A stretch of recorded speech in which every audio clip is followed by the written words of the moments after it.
자, 이렇게 우리가 구석기, 신석기 시대의 모습과 지금의 모습을 이렇게 비교를 하면서 시간이 흘러 이제 신석기 시대 끝냈고요. 드디어 이제 인류는 새로운 시대를 맞게 되죠. 바로 청동기 시대가 됩니다. 자, 이 청동기 시대가 되면서요, 농업에 또 다른 변화가 일어납니다. 앞에서 여러분 신석기 시대 농사 지었다 그랬잖아요. 신석기 혁명. 그죠? 근데 그 농사는 주로 벼농사, 밭농사였잖아요. 그죠? 그런데 이제 벼농사를 짓기 시작합니다. 근데 여러분들, 밭농사, 벼농사, 뭐 그게 그렇게 차이가 있나요? 농사를 안 지어보니까 모르죠.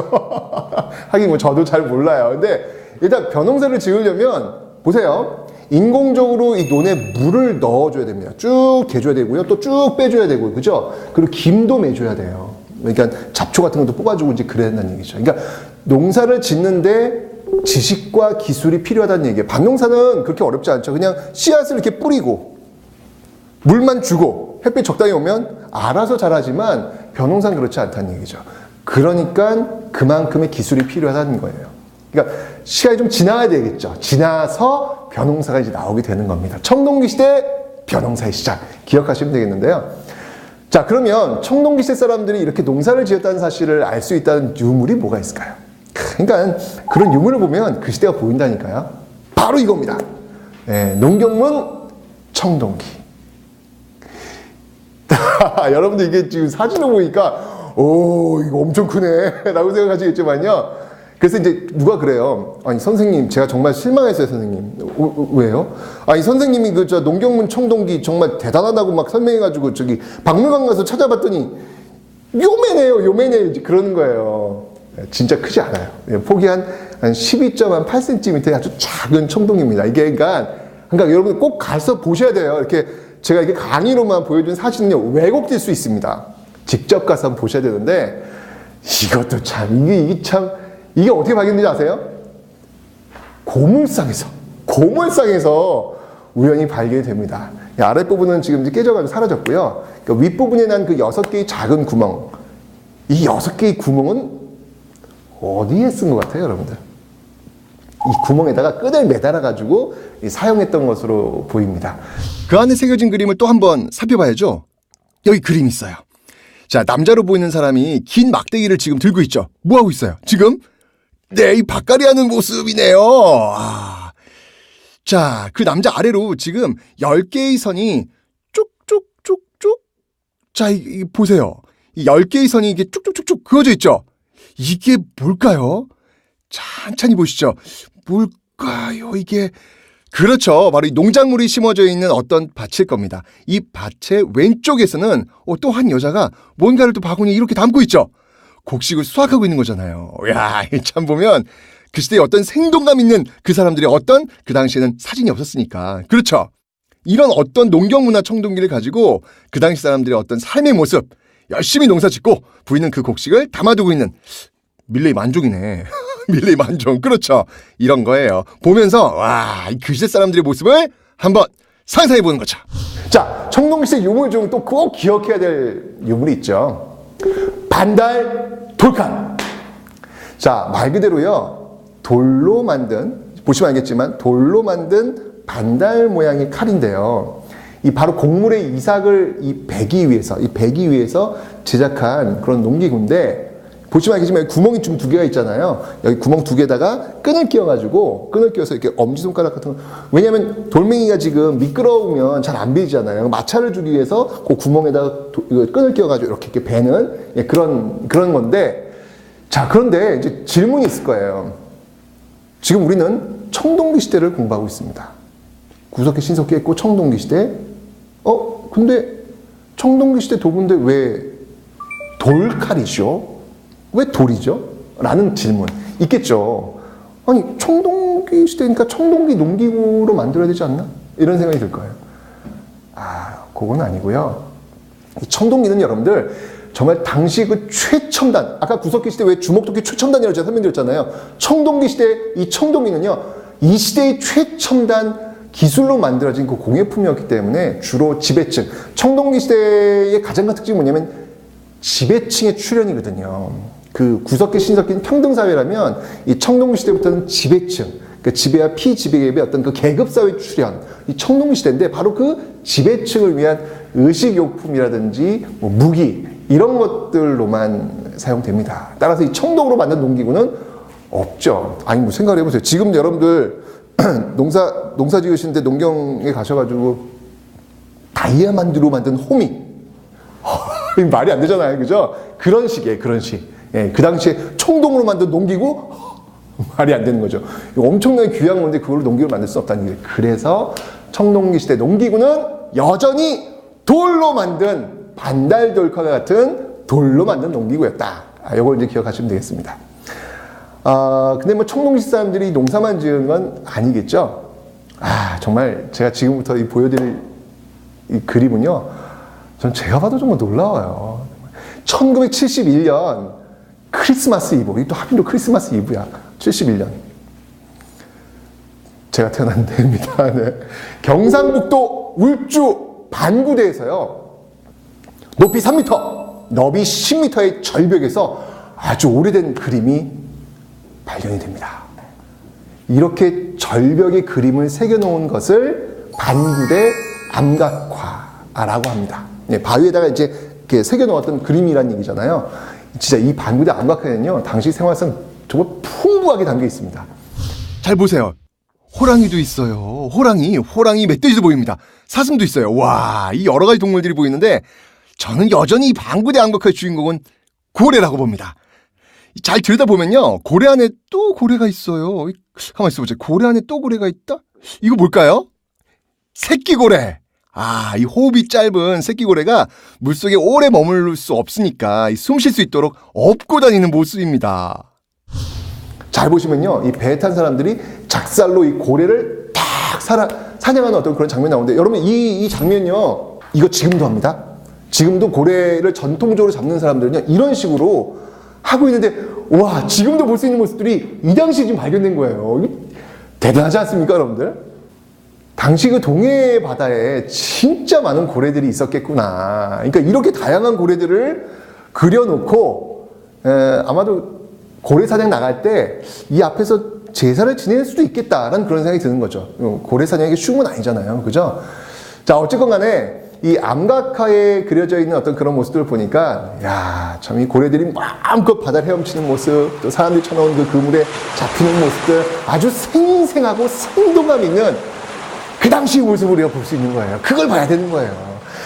청동기 시대 반구대 암각화 이걸 외우는 게 중요한 게 아니라 당시 사람들의 그 삶의 모습, 생생한 어떤 이 현장을 보면서 이거 정말 감동 아닙니까? 자, 어쨌건 이 지금이야 뭐 별거 다닌 작품으로 보일 수 있겠지만요, 실은 이것이 전 세계 고래잡이 유적 중에서요 가장 오래된 겁니다.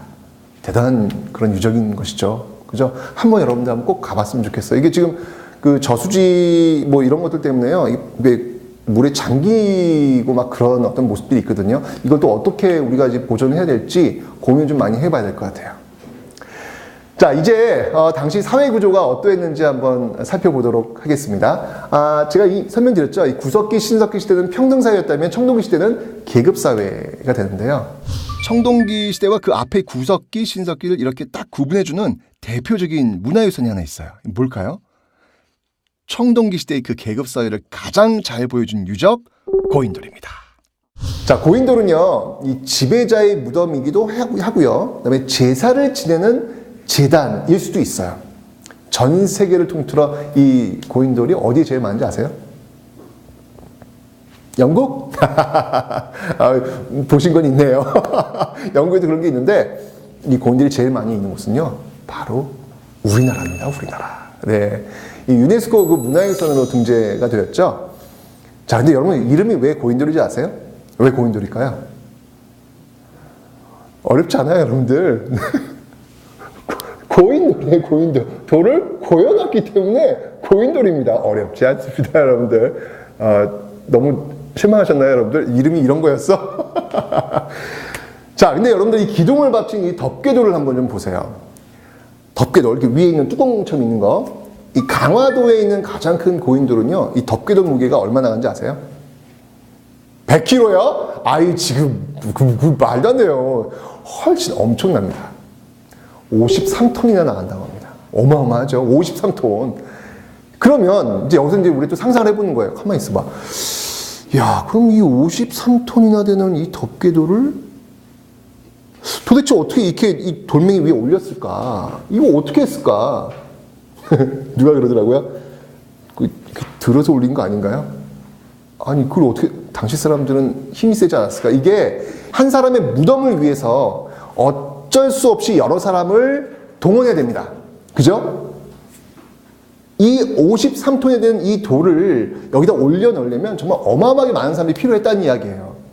한 사람의 무덤을 위해서 많은 사람들이 동원되었다. 뭘 보여주는 걸까요? 그렇죠. 지배와 피지배 계층이 존재했다라는 사실을 보여주는 바로 그 근거가 되는 겁니다. 이것 때문에 이 고인돌이 바로 청동기 시대 그 지배, 피지배 그 계층을 보여주는 강력한 문화유산이 되는 것이죠. 자, 바로 이런 그 계급사회를 배경으로 드디어 우리나라 최초의 국가가 출발하는 겁니다. 뭔가요? 이건 대답해 주셔야 합니다. 우리나라 최초의 국가! 네, 그렇죠. 고조선이죠, 고조선. 기원전 2333년에 이제 만들어졌다라고 하는데요. 바로 이 고조선, 우리나라 최초의 국가인 고조선이 청동기를 배경으로 출발해가지고 철기시대까지 쭉 이어지게 되는 것입니다. 자, 그러면 그 고조선, 우리나라 최초의 국가였던 이 고조선의 그 문화 세력 범위는 얼마나 됐을까요? 자, 지도를 한번 볼게요, 여러분들. 자, 저기 요하강이 지금 보이죠? 저 요하강을 기점으로 동쪽, 이쪽 동쪽을 요동이라고 하고요. 서쪽을 요서, 그러니까 요하강의 동쪽, 서쪽 해가지고 요동, 요서 이렇게 하는데요. 고조선의 이 문화 세력 범위는요, 대략 이 요소와 요동 그리고 한반도의 그 북부 지역을 다 아우르고 있습니다. 요 문화 그 범위를 보여주는 유적 중에 제일 대표적인 게 바로 고인돌. 그리고 대표적인 유물로는 뭐가 있냐면요. 함께 거의 비슷하게 출토되는 비파형 동검이 있습니다. 자, 이 비파형 동검은요, 청동기 시대 대표적인 무기죠. 아무래도 계급사회 출현, 국가의 출현, 전쟁, 뭐 이런 것들이 많이 있었기 때문에 이 무기, 청동으로 만든 무기도 발달했겠구나라는 어떤 그런 상상을 해볼 수 있겠죠. 자, 비파형 동검을 보면요. 한번 보세요. 칼날의 그 하단부를 지금 보시면 둥글고 아주 풍만하게 쭉 퍼져 있죠. 이게 몸체의 그 중앙부에서 굵고 둥근 그 기둥 형태 보이시죠? 그 칼날 좌우에 이제 돌기가 발달했는데 이거 어떤 악기처럼 생겼어요? 이거 이렇게 해야 되나? 그 비파처럼 생겼잖아요, 비파.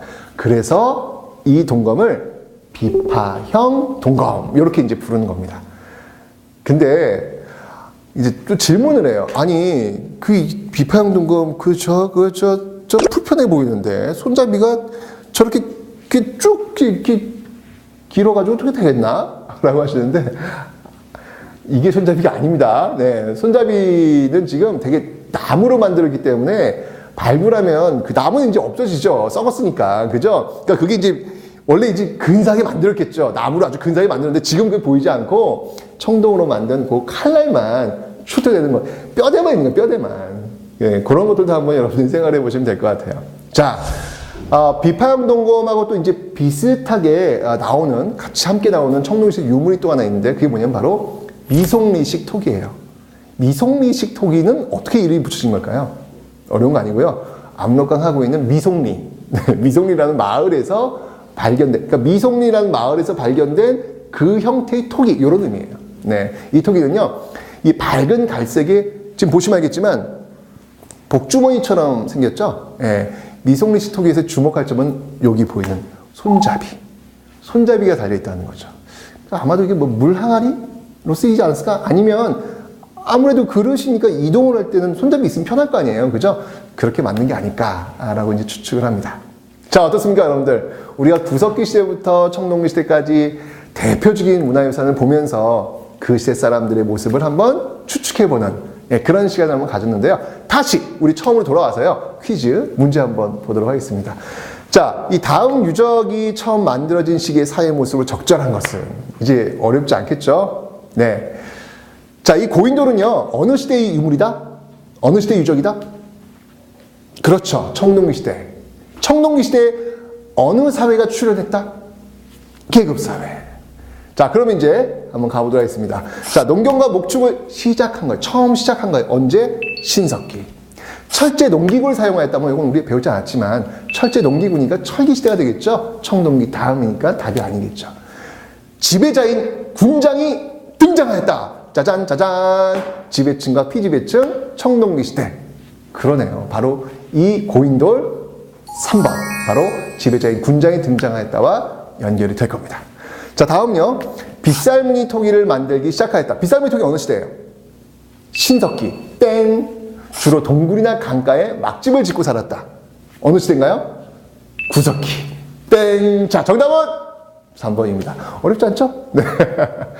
예, 문화재에 담겨있는 그 시간들을 이렇게 꺼내서 역사가 말하고 싶어 하는 것들에 귀를 기울여 보면 진짜 재밌습니다. 자, 이 진짜 재밌는 시간 앞으로 많이 남았습니다, 여러분들. 네, 저와 함께 한번 달려가 보시도록 하겠습니다.